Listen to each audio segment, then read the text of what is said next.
আপনি হয়তো খেয়াল করেছেন, একজন মেয়ে আপনাকে দিনে ইগনোর করে, মেসেজের রিপ্লাই দেয় না, সামনে এলে খুব একটা কথা বলে না, কিন্তু আশ্চর্যজনকভাবে সে নিয়মিত আপনার প্রোফাইল চেক করে, আপনার স্টোরি দেখে, এমনকি অনেক সময় রাত জেগেও।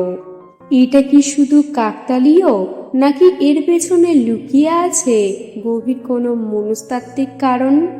মনোবিজ্ঞান বলছে এটা মোটেও কাকতালীয় নয়, বরং এর পেছনে রয়েছে মানুষের মস্তিষ্কের কিছু জটিল কিন্তু আকর্ষণীয় আচরণ। আজ আমি জানাবো 6টি বৈজ্ঞানিক কারণ কেন সে আপনাকে ইগনোর করেও আপনার প্রতি এত আগ্রহ দেখায়। তাহলে বন্ধুরা, ভিডিওটি না টেনে সম্পূর্ণ দেখতে থাকুন। নাম্বার 1, ইগনোর মানেই সবসময় অনাগ্রহ নয়। অনেক সময় মেয়েরা ইচ্ছে করেই কাউকে ইগনোর করে। কেন?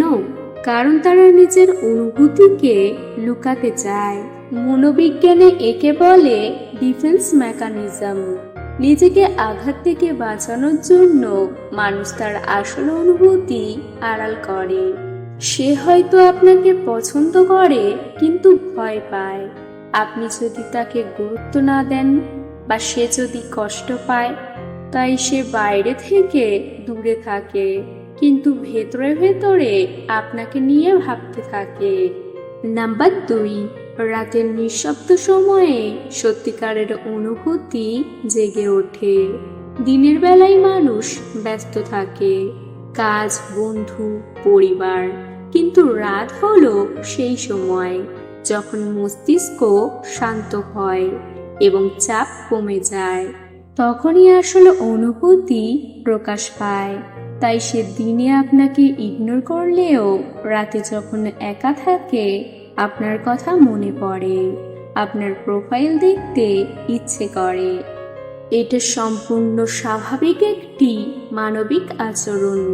Number 3, curiosity effect. কৌতূহল তাকে টানে। যখন কেউ কাউকে ইগনোর করে তখন একটা দূরত্ব তৈরি হয়। এই দূরত্বই কৌতূহল বাড়িয়ে দেয়। সে ভাবতে শুরু করে আপনি কি করছেন, কাকে নিয়ে ব্যস্ত, আপনি কি তাকে ভুলে যাচ্ছেন। এই প্রশ্নগুলোর উত্তর খুঁজতেই সে আপনার প্রোফাইল বারবার চেক করে। এটা এক ধরনের মানসিক টান, যাকে বলা হয় কিউরিসিটি ড্রাইভেন বিহেভিয়ার। নাম্বার 4, নিজের অনুভূতিতেই সে কনফিউজড। অনেক সময় মেয়েরা নিজের অনুভূতি নিয়েই নিশ্চিত থাকে না। সে হয়তো আপনাকে পছন্দ করে, আবার একই সাথে দূরে থাকতে চায়। এই দ্বন্দ্বের কারণে সে বাইরে থেকে ইগনোর করে, কিন্তু ভেতরে ভেতরে আপনাকে ছাড়তে পারে না। তাই সে চুপচাপ আপনার প্রোফাইল দেখে নিজের অনুভূতিকে বোঝার চেষ্টা করে। নাম্বার 5, সোশ্যাল মিডিয়া তাকে নিরাপদ দূরত্ব দেয়। সরাসরি কথা বলা অনেক সময় কঠিন লাগে, কিন্তু সোশ্যাল মিডিয়ায় সে আপনাকে দেখতে পারে, আপনার লাইফ সম্পর্কে জানতে পারে, কিন্তু নিজেকে প্রকাশ করতে হয় না। এই সেফ ডিস্টেন্স তাকে স্বস্তি দেয়। তাই সে ইগনোর করলেও সোশ্যাল মিডিয়ায় আপনার উপর নজর রাখে। Number 6, emotional attachment. অজান্তেই তৈরি হওয়া টান। মানুষ যখন কারো সাথে কিছুটা সময় কাটায় বা মানসিকভাবে জড়িয়ে পড়ে, তখন একটা অদৃশ্য সংযোগ তৈরি হয়। এই সংযোগই তাকে বারবার আপনার দিকে টানে। সে হয়তো নিজেও বুঝতে পারে না কেন সে আপনাকে ইগনোর করছে, আবার কেন আপনার প্রোফাইলও দেখছে। এটাই হলো ইমোশনাল অ্যাটাচমেন্ট, যা লজিক দিয়ে সবসময় ব্যাখ্যা করা যায় না। সবকিছু মিলিয়ে একটা বিষয় পরিষ্কার, মানুষের আচরণ সবসময় সরল বা একমুখী হয় না, বিশেষ করে ভালোবাসা বা আকর্ষণের ক্ষেত্রে। একজন মেয়ে আপনাকে বাইরে থেকে ইগনোর করলেও ভেতরে ভেতরে আপনার প্রতি টান অনুভব করতেই পারে। এই দ্বৈত আচরণ আসলে মানুষের মনের স্বাভাবিক জটিলতারই প্রতিফলন। অনেক সময় আমরা ভাবি সে যদি আমাকে ইগনোর করে তাহলে নিশ্চয়ই আমার প্রতি তার কোনো অনুভূতি নেই, কিন্তু বাস্তবতা সবসময় এত সহজ নয়। মনোবিজ্ঞান বলছে মানুষ প্রায়ই নিজের আসল অনুভূতি লুকিয়ে রাখে, বিশেষ করে যখন সেখানে ভয়, অনিশ্চয়তা বা অতীতের কোনো খারাপ অভিজ্ঞতা জড়িত থাকে। তাই ইগনোর করা মানেই দূরে চলে যাওয়া নয়, বরং অনেক ক্ষেত্রে সেটা হতে পারে নিজের অনুভূতিকে সামলে রাখার একটি কৌশল। আরেকটি গুরুত্বপূর্ণ বিষয় হলো ডিজিটাল যুগে সম্পর্কের ধরন অনেক বদলে গেছে। এখন সরাসরি কথা না বলেও একজন আরেকজনের জীবনের অনেক কিছু জানা যায়। সোশ্যাল মিডিয়া সেই সুযোগটাই তৈরি করে দিয়েছে। ফলে কেউ যদি আপনাকে সামনে এড়িয়ে চলে তবুও সে চুপচাপ আপনার প্রোফাইল দেখে নিজের কৌতূহল মেটাতে পারে বা আপনার জীবনের আপডেট রাখতে পারে। এটা এক ধরনের নিরাপদ দূরত্বে থাকা, যেখানে আবেগ আছে কিন্তু প্রকাশের সাহস নেই। তবে এখানে একটা বাস্তবতা মাথায় রাখা জরুরি। সব ক্ষেত্রে এই আচরণ ভালোবাসার ইঙ্গিত দেয় না।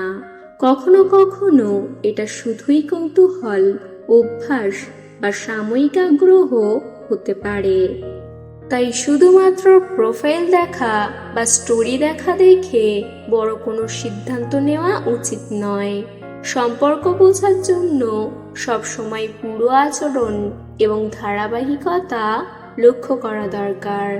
আপনার জন্য সবচেয়ে গুরুত্বপূর্ণ বিষয় হলো নিজের মূল্য বোঝা এবং নিজের আত্মসম্মান বজায় রাখা। কেউ যদি আপনাকে নিয়ে কনফিউজড থাকে বা স্পষ্টভাবে এগিয়ে না আসে, তাহলে তার জন্য নিজের সময়, এনার্জি বা মানসিক শান্তি নষ্ট করা বুদ্ধিমানের কাজ নয়। ভালোবাসা কখনোই এমন হওয়া উচিত নয় যেখানে আপনাকে বারবার ভাবতে হয় সে আসলে আমাকে চায় কি না। বরং আপনি নিজের জীবনে ফোকাস করুন, নিজের উন্নতি করুন এবং এমন মানুষদের সাথে থাকুন যারা আপনাকে স্পষ্টভাবে গুরুত্ব দেয়। কারণ সত্যিকারের সম্পর্কের সবচেয়ে বড় বৈশিষ্ট্য হলো স্বচ্ছতা এবং পারস্পরিক সম্মান। যেখানে ভালোবাসা থাকবে সেখানে অযথা ইগনোর বা দ্বিধা খুব বেশি দিন স্থায়ী হয় না। কেউ যদি সত্যিই আপনাকে ভালোবাসে তাহলে সে এক সময় তার অনুভূতি প্রকাশ করবেই, আর যদি না করে তাহলে বুঝে নিতে হবে সে আপনার জন্য সঠিক মানুষ নয়। তাই অন্যের আচরণ বিশ্লেষণ করতে গিয়ে নিজের শান্তি হারাবেন না। মনে রাখবেন, আপনার জীবনে এমন একজন মানুষ আসবে যে আপনাকে কখনোই কনফিউজ করবে না, বরং আপনাকে নিশ্চয়তা, সম্মান এবং সত্যিকারের ভালোবাসা দেবে। ভিডিওটি ভালো লাগলে লাইক দিন, আপনার মতামত কমেন্ট করুন, বন্ধুদের সাথে শেয়ার করুন আর সাবস্ক্রাইব করে আমার সাথে থাকুন নতুন ভিডিওর জন্য।